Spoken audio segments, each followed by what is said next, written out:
وقت چی است؟ وقت ترجمهش اگر کنیم وقت یعنی عمر. همین عمر نگویم، اگر بگیم وقت گویم خوشروتر میفهمیم. این همین 10 دقیقه گذشت یعنی 10 دقیقه عمر رفت. 1 ساعت گذشت، شما اگر بگیم که 1 ساعت عمرت صرف کردی معناش میفهمی که حیف شد. اگر 1 ساعت وقت رفت میگه او قد دقت نمیده. بنابراین دونه که وقت یعنی عمر. ما یک فرموله او دیگه داریم. اگر شما در همی 1 روز 4 ساعت بیهوده گذرونه، 4 ساعت ها، اگر 60 سال عمر بینه همین میشه 10 سال. یعنی این روز 4 ساعت گذشت، پگه 4 ساعت بیهوده، پگه دیگه 4 ساعت بیهوده، همین 60 ساله شده حساب میکنه. همین هر روز 4 ساعته جمع کنه میشه 10 سال. این فرموله شما ماتماتیک میخونید، این 24 تقسیم میکنیم به 6 4 تا میرسه، یعنی 60 سال تقسیم میکنیم 10 سال. یعنی که اگر 1 روز 4 ساعت سوخت، پس در 60 سال چند ساعت میسوزد؟ 10 سال میسوزد. اگر 6 ساعت سوخت چند میشد؟ 15 سال حیات میسوزد. گویا که شما همین 10 سال حیاتتون بریده میپرته. من یک آدم است 20 ساله زندان میکنه، میبره 30 ساله. یک اون کارش پیش نرفته میگه من 10 سال حیاتم سوخت. انمی بیهوده گذراندن وقت یعنی که سوزاندن عمر. بنابراین شما هر روز بیگاه که شد، منم خیلی حساب کنید خودتون در بیگاه گوید که انا می روز 24 ساعت چخه کردم، 8 ساعتش خوب، همین قش درس، همین قش کار، همین قش استراحت، انا من 4 ساعت بیکار رفته است یا 6 ساعت بیکار رفته است. هر بیگاه حساب میکنیم. من باور دارم که اگر همین 2 کس 4 کس همین گپ گیرد و اجرا کند، الکی موفق میشید. اما 2 کس نوبیغه میشد.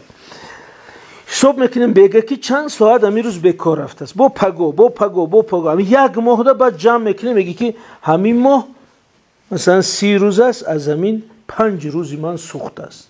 سال ده الکی این 2 ماه میشه. همین خیلی شما میبینی که وقت تو از دست رفت. بنابراین همین را کم میکنیم، میگه پگو یا هفته دیگه همین را 3 ساعت میکن، 2 ساعت. اخیر شما با وقتتون صاحب میشه. آدم وقتش خودش اداره کند همون میشه موفق. فهموند درباره وقت. شما برای که وقت فهمه یک تجربه گذرونید. 1 بار 1 ساعتتون سوزد ولی تمام عمر نجات میده. 1 بار همی بیرون بروید ساعت نگاه کرید و بگی که من 1 ساعت همجا راست میستم.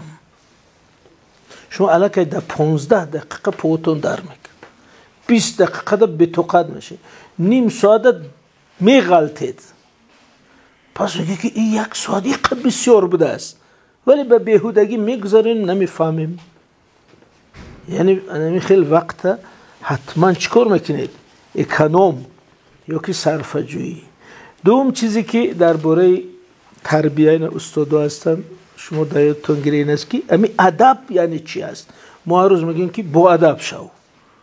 امی معلمو جمع میکنن خیلی رنگ شما میگن که او بچه با ادب شوه، مهمانوم بیاد بی ادبی نکنه، با ادب شوه.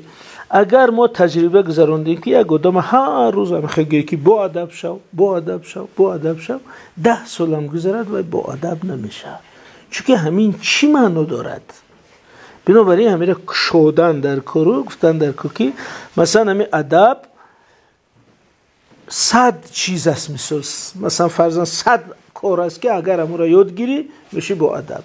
فرضاً میگه که نخونوتا بگیر هر روز یا که هر 3 روز یاد میدی، هر 3 دندانوتا بشو، مثلا رو تایخه کن، کسی کلان آمد سلام کن، روته. همین 100 کار است که اگر همه ما را یاد گیرید میگیم انا این اجرا کنید میشه با ادب.